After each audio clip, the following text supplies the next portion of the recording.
Hello everybody and welcome back to TechZulu Live from South by Southwest Interactive. I'm your host Amanda Coulong and I am now sitting here with Damien Patton of Banjo. How are you? I'm doing great. Thanks for having me, Amanda. Well, thank you for coming along.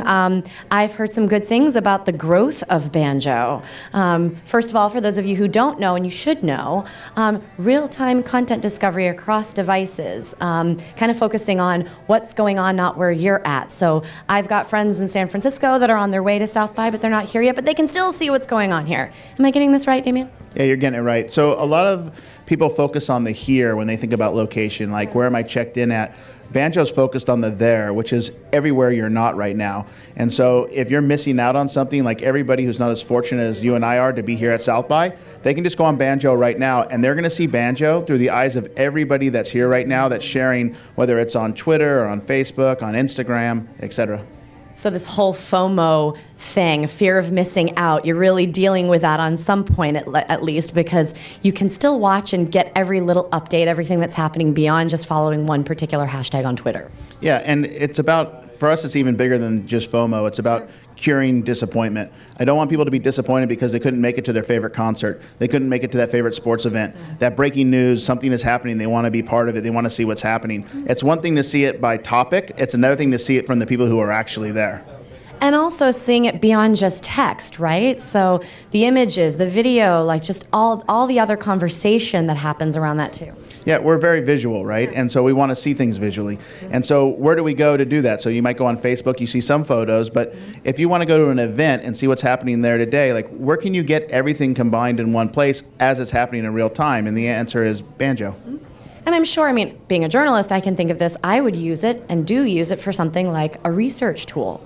What trends are happening? What am I seeing? What am I spotting, even if I'm not there? Yeah, a lot of journalists are using Banjo also for something's happening right now that wasn't planned, right? It's breaking. And so, and they don't have an asset, meaning they can't get a reporter on the ground yet. So big media companies have used us to say, hey, let's find out what the people who are actually there seeing and experiencing the event are, so we can report on it to everybody else before we actually get our assets on the ground. Mm-hmm. What other interesting use cases are you seeing coming out of the product? Yeah, I mean, outside of the big media using it, it's like now brands are using it to say, what are our consumers doing during an event, maybe during a South by or during a football event with the NFL? Which I heard you just spoke to, yes? Yes, I was fortunate enough that the NFL invited me to speak at their conference. That actually happens to be here in Austin at the same time. And we got to speak to the 32 teams about the future of location and mobile and social, really being able to engage their audience and bring them into the game, right? People call it a second screen experience. I would argue that Banjo and other types of social media are actually becoming a first screen experience. Do you think that the term something screen will just disappear anyway because it's all about consumption across various devices and formats anyway? Yeah, I think it all needs to be synced eventually, right? I mean, I dream about, I walk into my living room, it's on TV. I walk to another part of the house, I'm on my mobile device, and all the content is just streaming. It's all combined, it's all together, and it's all real time. We'll get there. I mean, we're at the very infancy of all of this, especially when it comes to mobile, social, and location. Mm-hmm. And I think a year from now, if I was talking to you again, we'd look back on this conversation and say, well, that was so yesterday. Yeah. Just like, do you use the term solo-mo? Because I'm so glad that hasn't come out of your mouth. No, I never use solo-mo. That came from you journalists. No, that did not come from this journalist. I will say that. No solo-mo coming out of this. No. So Banjo is playing in the social space, the location space. Foursquare obviously had a huge successful launch at South by Southwest Interactive a number of years ago. Do you think that something like Banjo is going to, or how rather, are you benefiting from events like this? Because obviously these are the sorts of things where people are afraid of missing out on things, whether or not they're actually on the ground here. How are you positioning yourself, I suppose, here? Yeah, so I don't believe that you can just go to a South by Southwest anymore and you just expect to blow up. in the days that Twitter and Foursquare found that to be true, think about how many apps were actually in the store. It was very small, and so our attention, and they were doing something amazing, right? I mean, Foursquare brought location to the forefront, and so for that reason, a lot of the early adopters, they piled in really quick. But now, when people come to South by, there's so many choices, right? It's such a broad audience. It's like, so what else do you have to do? So it's about going after the momentum of South by. You really need to figure out what is mainstream about your product, right? Because this is not the mainstream crowd. This is the early adopters. Really? This isn't the mainstream crowd, Damien? Are you sure? Are you sure about that? Well, you might think you're mainstream, but... Oh, no, I don't. But I always tell people this, when they ask me questions about South by, I said, if that 38-year-old mom of 2 in Utah is not using your product, then you need to figure out why. Yeah. And that might also be why you've done such a great job at growing your user base since the last time I talked with Banjo a year ago, you've gone from about 1 million users to over 4 million today. Over 4 million. That's pretty impressive. Yeah, thanks. I mean, I think the last South by when we came, we were about 900,000 at this time last year, and I think we're about 4.2 million today and growing. I don't know, it depends on the day, between 30 to 50,000 new people a day. It's really, for us, it's just been about sharing. It's friends sharing with their friends, and it's about distribution. And what I mean by distribution, it's about when news reporters say, hey, we're using Banjo to report this, or a sporting event, people realize that they're able to go see it. People share that content more freely, and through that, we've gotten a lot of organic growth. There's that word again, organic growth, organic SEO, organic growth, organic content. It's happening a lot here. So as it relates to the next phase with Banjo then, I mean, you've got scale happening now. What's next? Where do you want to go with it? I mean, well, at 4 million and growing, I mean, we're still really small, right? So, I mean, we have a long way to go. And so we're focused right now on giving the users that are using Banjo today a better experience. We're really focused on making the there that much richer.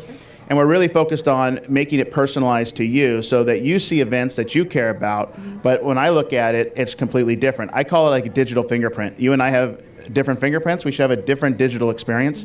And so for the foreseeable future, Banjo is going to be really focused on the personalization of the content that you're seeing versus the person sitting next to you. Okay. I really like how you said focuses on where you're not. I actually had a conversation with friends recently about where is home or what is home. And I said, home is where I'm not. Because when I'm at South by, I talk about going home. When I'm home, as in where I grew up, I talk about going home, going back to California. So it's where I'm not. So I think that really resonates.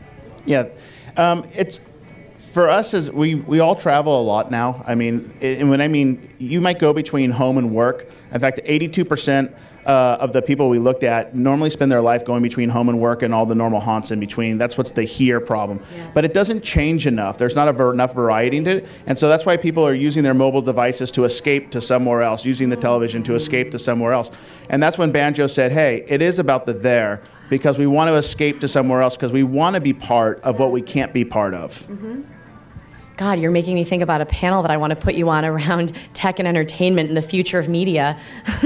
So we'll make that happen next, right, Damien? Right, yes. right? Please give me the invite. And so if people want to be following Banjo specifically, it's at Banjo on Twitter, yes, and just download Banjo, the app. Yeah, Banjo's on iOS and Android. We just released a tablet version as well as an iPad version. And there's now a web component to it as well, so you can share South by Southwest, for example, the live feed of what's happening here. You can share it to your friends that don't even have Banjo, and they can look at it on the web in a live format. Nice. And not everyone's doing that, which is appreciated. So I think that's important to not overlook that middle America person who might just be looking at it on the web, like my grandma. Well, I mean, we started Banjo as a mobile-first company and as a mobile-only company. But what we've even realized is that the reality of it is that a lot of people are still mainstream global users, are still using the web, the internet to connect from a desktop, from a laptop, and even from an iPad or tablet. And so we find it's important now to integrate the web into some form or fashion to create this loop that gets everybody involved. That's why Banjo went multi-platform from day one. That's why we were on iOS and Android. That's why we're in 14 different languages, is because we have users every day in about 196 different countries using Banjo. And so in order to really start to get that to move a lot faster, you're going to have to incorporate the web. And so that's going to be next for us. Love it. So if you want to live vicariously through others at various events and whatnot, make sure you download Banjo or go to the web app. So thank you so much. Thanks for having Anything me. you want to add? No, I just appreciate you having me. And thanks for, hope everyone's experiencing South by Southwest here. It's raining today, but for those of you who aren't here, who are dry in other parts of the world, you can at least go on Banjo and experience what all of us are. Exactly. With our umbrellas and our hoodies. Thanks.